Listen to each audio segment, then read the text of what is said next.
Good morning, everybody. Welcome back to the YouTube channel. This is Rabbi Cass. I just wanted to make a video today. I had somebody reach out to me. He said that he left his tefillin in his car. Yesterday we had, I think it was like 96 or 98 degrees, nice sunny day. And he was concerned that maybe something in his tefillin got ruined. Now, just to address this question, because I get asked quite often about leaving tefillin in the car in the heat of the summer or in the dead of the winter where it's really, really cold outside, below freezing. Does this damage the tefillin? So my experience is that from a one-off occasion where one time it's in really cold weather or one time when it's really in hot weather, and let's say, for instance, in the car where it gets really, really hot, I have not seen that it consistently ruins the tefillin. I have seen tefillin which are ruined from the heat of being in the heat of a car. Typically, the heat of the car will damage, the heat will damage tefillin quicker than cold will damage the tefillin, in my experience that I've seen. But from a one-off experience, one time being in the car in the heat typically does not ruin the tefillin. In this case, the person, he also asked when was the last time they were checked. He said it's been 14 years. So I told him, listen, together with, it's been 14 years that they've been checked, and they were in a car in a really hot environment, was upwards of way over 100 degrees. I think it's a smart idea to get the tefillin checked. So I think for the interest of the people on this channel watching this video, I think that they might appreciate learning this and seeing this firsthand. I'm going to open the tefillin together with you on the camera, and then I'm going to take a closer look at it. And hopefully, I really hope that there's nothing damaged in the tefillin, and we'll see how it goes. Okay, so this is one way to wrap your tefillin. There's many different customs on how to wrap the tefillin. We'll start with the shel rosh, because remember the parshias that are inside of the tefillin shel rosh, they're under a lot more pressure than the yad. Okay, so they haven't been checked in 14 years. So again, this is something which is common. You know, you sweat a little bit, it rubs off a little bit of the paint. You know, you start to see a little bit of the paint starting to crack in a few different places. It's nothing that can't be fixed, but this is something which is typical for a tefillin which is 14 years old that hasn't been checked. Again, also you'll see here, I don't know if the camera can focus on that. Let's see if I can get it to focus. I don't know if you can see, but we have cracks developing in the ritzuas, in the straps, which is also something which you'll see in a pair of tefillin which have not been checked in 14 years, cracks developing in the straps. And of course, we know the straps have to be black, Moshe Sinai, solid black without any interruption in the blackness. So we see here that there's cracking going on. So that's not uncommon. But let's take a look inside and see what the parshias look like.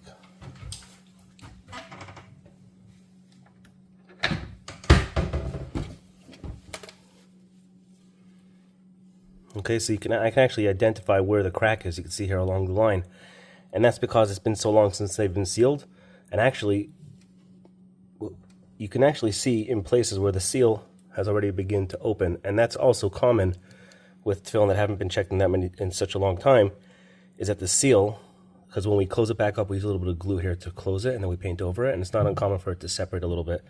So this one will actually be pretty easy to open because I can see where the opening is. Let me start from over here.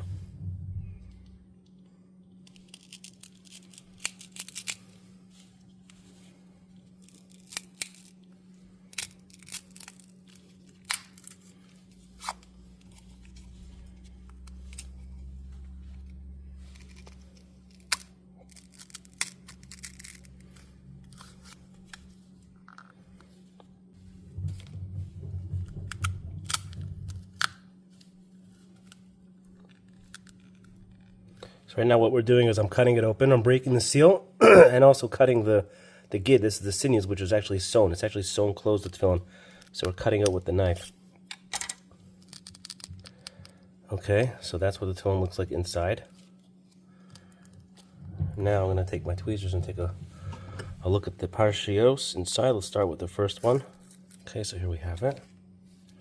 Now, the tefillin that I have seen damaged from the sun, I believe, if I remember correct, the person told me he left it in his car like consistently day in, day out through the whole course of the whole summer. And eventually what happened is the tefillin, they broke down.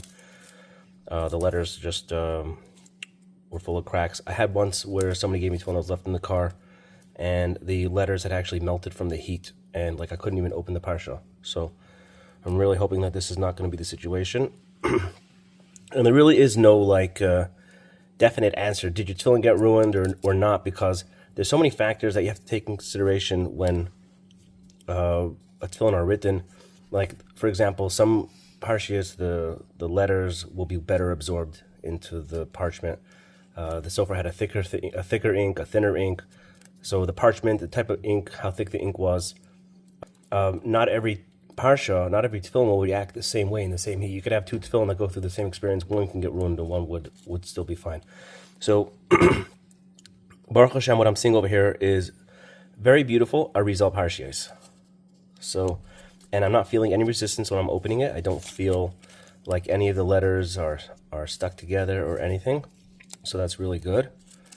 And in 1 second, I'm going to take a better look at it just in the light to make sure that I don't see any letters starting to crack. But so far, I'm very optimistic. I'm very hopeful that these tefillin will be fine. So I do actually see a little bit of cracking on one of the letters. I'm just putting it up to the light. Gevulcha over here, the lamed has a little crack in it. And again, I'm not sure if that has to do with the fact that it was in the heat or the parshias, just the age of the parshias. Now, they don't look old at all, so that's a little surprising to me. Other than that one letter, all the rest of the letters look fine. So there's that one letter. This one letter over here has a little crack, and I'll try to get a better view of that. I can show you, but that's basically on the fold. On the fold, because the parshias are folded as they go in. So on the fold, the lamed is right on the fold. This lamed right here, and there's a little crack in it. I'm going to take a better look. It's a fixable crack, by the way. It's really small. You can't even see it only in the light, but it is nonetheless still a crack. There, can you see the lamed gevulcha has a slight crack in it on the bottom? That's what I'm talking about. I'm going to take a quick look at V'hayim Shemaya, which is the next thicker parsha. Shema and V'hay Kviyachar, the middle ones, those are thinner parshias. Those ones typically fare better. They're not as tight inside the box. I'm going to take a quick look at V'hayim Shemaya, and if that's good, we're going to stop the video and just hope that the rest is fine. The yad I'm not going to open on the camera, because that's probably also going to be fine. Let me take a look at V'hayim Shemaya, which is the one over here way at the end. That, by the way, these hairs, see how they're sticking out? They're longer from behind Shemaya, because these are the hairs that actually pop out. If you look at your tefillin, you'll see there that there's like a hair that extends outside over here at the top. That's these hairs which are connected to the parsha of Shemaya. I discussed that more in another video. Just thought that was interesting to share. Okay, so let's take a look at behind Shemaya. Hopefully there won't be any letters cracking or anything.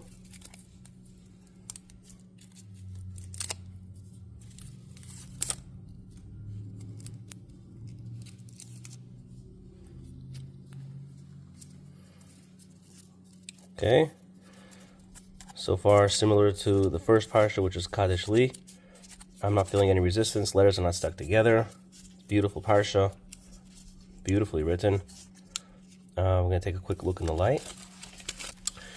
At the end over here, this very, very slight crack, like on the Reish of Haaretz. Again, on the fold, a very, very slight crack. Yeah. I'm going to take a look at the other parshias. If I do find anything else, I will put it on the camera. I'm wondering if I should just open up the Shel Yad right now. And I'm going to give you a closer look up on the crack. The Reish, I don't think you're going to be able to see it. I do think that you will be able to see the lamed because it's a slightly larger crack. Let me quickly open up the Yad and just see how that fared. Because look, if I wouldn't have seen any cracking in the Shel Rosh, I would say like there's really, I wouldn't expect to find anything on the Yad. But because I am finding a little slight cracking on the Rosh, I'm a little, I'm thinking that maybe there might be something going on in the Yad. I don't know. Let me take a look. And again, I don't know if this has to do with the fact that it was in the heat of the car, or it's just, I mean, the tefillin are not old. They're not old. The owner of these tefillin is a very young man, in fact. So I can't like say that they're really old. They're not old, and they shouldn't really be cracking. But look, that's the reason why we have to check the tefillin regularly, because these cracks, although yes, they're small right now, and they could all be repaired right now, if they would go another 14 years without being checked, these cracks might be larger to the extent where they would not be repairable, and then you'd basically be forced to purchase an entire pair of tefillin. At this point, look, you still have a choice. You can decide whether you're okay with repairing the small cracks and, you know, waiting till a period like down the road and see if it's continuing to crack or it was just those spots, and then wait, or see if it gets worse, and then at that point maybe consider purchasing a new pair. Or you could buy a new pair now, somebody who doesn't want to take any chances, but you don't have to. But if you were to wait, let's say, another 14 years and the cracks are really large, according to halacha, I would not be able to repair it, because when the cracks are really large and you could see them without the light or without a magnifying glass, it would not be repairable. So in that case, it would be a much bigger expense, versus checking them regularly gives us the opportunity to fix the small problems before they become big problems. Sort of like going to the dentist regularly. You know, you can go to the dentist whenever you have a root canal, or you can go regularly and prevent a root canal from ever happening. So here we go. And by the way, that's in addition to the fact that you saw, I showed you the batim was missing paint on them, the ritzuos are full of cracks. To go 14 years without checking the tefillin, it's really not advised. Okay, so Baruch Hashem, I don't see any sticking or anything clinging together. Means that at least for that, take a quick look at it in the light, and it looks to me, I'm looking at it in the light, and it looks to me fine. Okay, yeah, I don't see any cracks in this shalyat. Again, it's a beautiful arizal. It matches the rosh, so it's a beautiful set of tefillin. There's a couple small little cracks in the rosh, which was a little concerning. I'm going to do a thorough checking to make sure there's no missing letters or words. You know, that's also a concern of going 14 years without checking the tefillin. I actually checked somebody who hadn't checked the tefillin since their bar mitzvah, and they were 44 years old, and I found a word missing from their tefillin. And somebody had told them that there's no reason to check the tefillin. Aside from the fact that his ritzuos were puzzle and his batim were puzzle, the parashiyos had been checked by one person. One person looked it over, and he missed it. And I found it. The guy was 44 years old, and he had never, technically speaking, never worn a kosher pair of tefillin. So, you know, just having a second pair of eyes to look at it, or a third pair of eyes to look at it once every 5 or 7 years, I don't think is unreasonable. As well, they'll be able to maintain the parashiyos. If there's small cracks, they'll be able to fix them before they become serious problems. If there's problems in the ritzuos and the batim, they can be touched up, painted, or replaced. Just to go 14 or 35 years or 30 years without checking the tefillin, I personally don't see the logic in it. I know a lot of people say tefillin doesn't have to be checked, but talking about from a halachic perspective, there's a lot of different opinions on how often it has to be checked. Some say twice in 7 years, like mezuzahs. Some say you never have to be checked as long as the batim and the parashiyos look good. Problem is the average person doesn't know what the batim and the parashiyos are supposed to look like. So you end up with people going forever or a long period of times without checking the tefillin, and you end up with concerns like what I'm seeing here today. So I'm going to do a thorough checking on the tefillin, make sure that there are no missing, added, or substituted letters or words, and then we are going to have a discussion with the owner and see what he wants to do, you know, about the tefillin, the parashiyos. So I hope you enjoyed this video. Don't leave your tefillin in the car. If you must leave your tefillin in the car, put it in make sure it's wrapped in many layers. Then it should be inside of a 10-quart cooler, which will keep it the temperature that it was when it was originally in there. It won't transfer the heat from the car onto the tefillin. Make sure you put it in the spot of the car, which will be out of the sun, and only do this as a last resort where you have no other safe place to keep your tefillin. Okay, and same thing for the cold. Try not to leave your tefillin in the cold, because that will also can also negatively affect the tefillin. And if you like this video, subscribe to the channel, give the video a thumbs up, and I'll see you on my next video.